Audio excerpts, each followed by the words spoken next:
No, this is a bit random, right? Hold on. Yeah, I tried to get the fan off of the phone because I don't, yeah. That's not nice. Anyway, so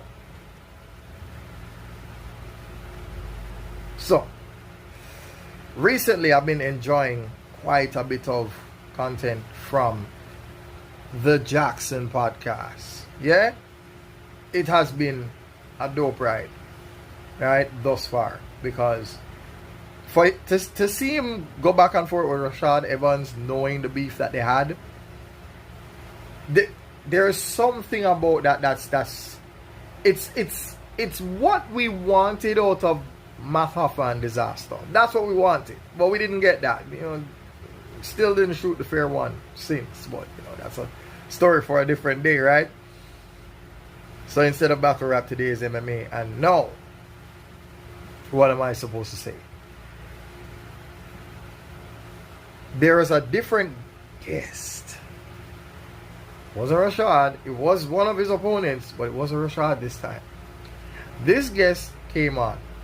And of course, as you know, a lot of people were very critical of him with this.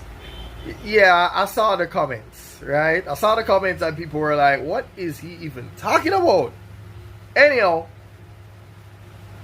so the name is synonymous with the other person. May God rest his soul, right? He was the one who had that fight with Stefan Bonner, and as you know, now that I've said that, you know what I'm talking about.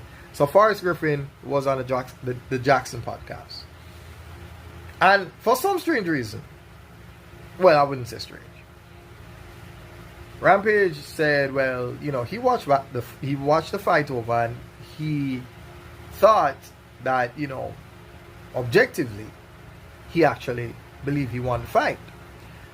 No, at the risk of possibly being power bombed out of existence, I have to refute this argument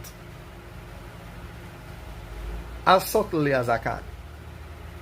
And here's a number of reasons why it's hard for me, with a clear conscience, to give Jackson the win over Forrest Griffin. I'm going to tell you why. First things first, when I was watching the fight, I remember Forrest Griffin was throwing some hard leg kicks.